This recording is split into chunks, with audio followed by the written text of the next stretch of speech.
Hello, welcome to the Healthy Minds podcast, where we discuss our thoughts about tobacco use, including smoking and vaping, and the predatory practices used by the tobacco industry.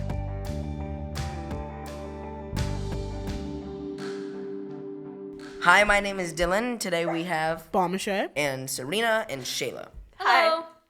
Okay, so we will be talking about the cost of addiction in this podcast. What is this, podcast 3? I don't really count. We're going to it's talk episode about The medical cost, all of the good stuff of why the cost of addiction is genuinely dangerous. all the side effects. Not like side effects that should affect you. They could affect you Or your family. and other things around you. And we'll be getting more into the deeper side of why this is bad, like mentally. So first, we're going to talk about the medical costs of addiction. The medical cost of addiction is just things like, we've already been over the fact that if you buy one every day, it's $300,000. But today we're going to be talking about the medical cost, the actual part where it actually costs incredible amounts of money to deal with, lung surgery or the things you need.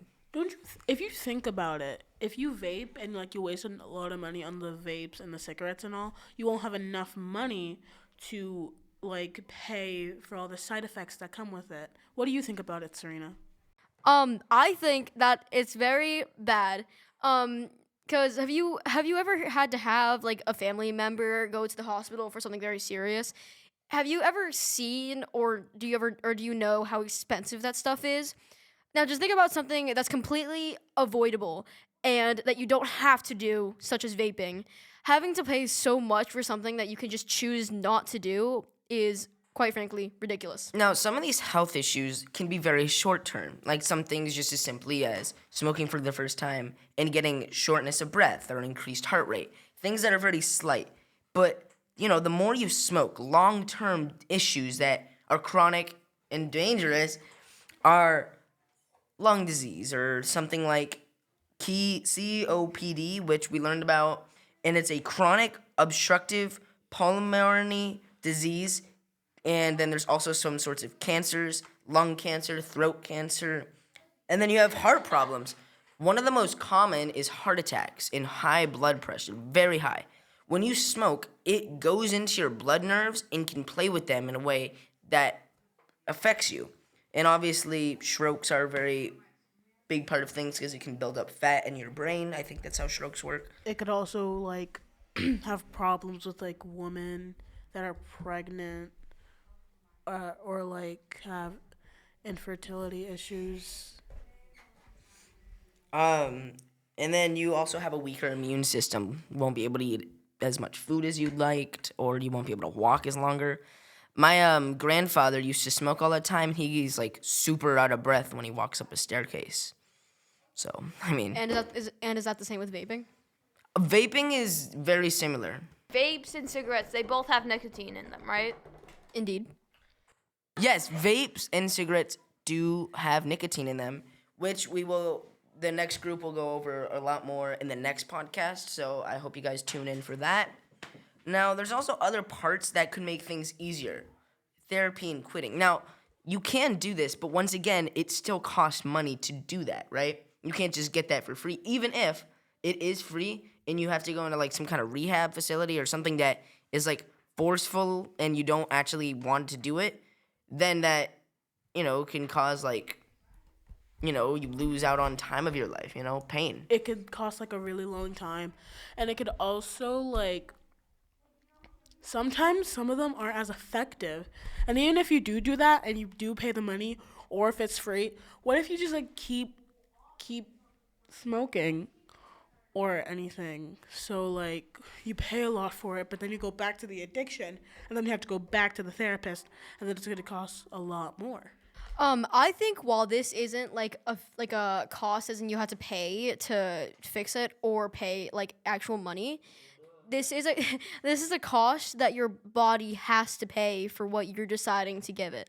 Like you said, it causes something like anxiety and stress and headaches, migraines, stuff like that, all because you wanted to vape.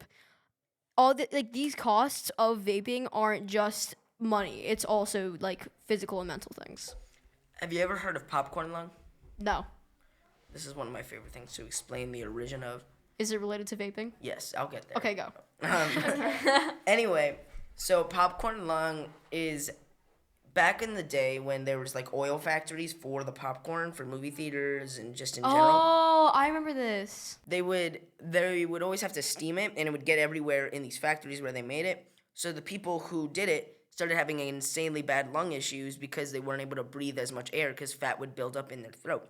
It's quite similar for vaping and smoking, just it goes down to the lungs because it's a vapor rather than an oil that can build up fat. Like when you're cooking, right, and you look above like to the area, there's always like oil fat. That's what popcorn lung is. Vaping, it's more like that in your lungs itself, which can be very painful. And then we have second and third hand. Second and third hand, what? Oh yeah, my point. So when you're in a house, right, and there's all this smoke, right, if they smoke in the house or not, that popcorn lung goes to your kids or your wife, right? If I smoke in the house, right, and then there's smoke everywhere and someone breathes it, right, that gets in their lungs, right? It's not just you who's having the issues. You're causing risk to your family. And also you could influence other people to do it, and not only could that harm the people around them, like their family, because if they do it, their family could like get health problems, or they could get in trouble, or just like they'd get like higher anxiety, they'd have like issues, and they could even harm you, like even worse if you're already doing it, you know? Well, it's because when you're addicted to it, right? And let's say you're hanging out with your friends and someone says, yo, why are you doing that? Now you have to explain to yourself why you do it. Now this can turn into proving why it's a good thing, but it's not, obviously. We wouldn't be here. And then you put them under peer pressure, and then their lives are now dealing with what you're dealing with. And when you prove that it's a good thing and they're struggling with the same thing that you're talking about a cure, so they want to do that, and that starts their addiction. It also could cost yours or their lives. Smoking kills you. I mean, not... So does vaping. We're talking about vaping, not smoking. Not right away. We're talking about addiction. I know, but it's mainly about vapes. Same can alcohol. Same difference. Everything. Anything that you can get addicted to can have long-term effects. Why would you risk it?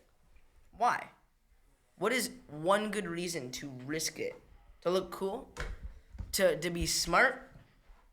There's no real good reason to risk your life for like 3 seconds of relaxation when you could do so many other things that would have not only take a shower. like not only have a better outcome, but have the same, even better like emotions. And then ways to relax otherwise from these things then honestly can give you benefits. My favorite one is showering or like a bath. That's a good one.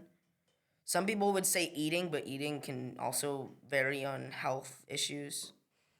A way that I like to relax personally is listening to music and reading books. I read too I much think now. it's very peaceful personally, especially listening to, for me at least, listening to rock music is very calming. Shayla, what do you do to relax?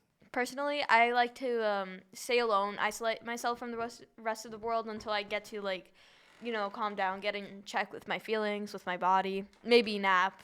I usually to relax, I like to like go on my phone for a little, talk to my friends, like express my feelings. I really like to just like play games with my friends or relax. I'll do all that stuff. Like not stress myself out too hard, you know? So your form of relaxation is just being social? Yes. Oh, wow. Complete opposites. Wow. These are all the things that you could do to relax instead of vaping or like any sort of addiction. So that's why you shouldn't be doing addiction anyway. That was Bombashay. And that was cool. My name is Dylan. Thank you for listening to the Cost of Addiction podcast. Thank you, Serena, for being the coolest guest ever. You're welcome. Shayla, you didn't talk, but you're still really chill. I hate you. Oh, okay. And that's us signing off.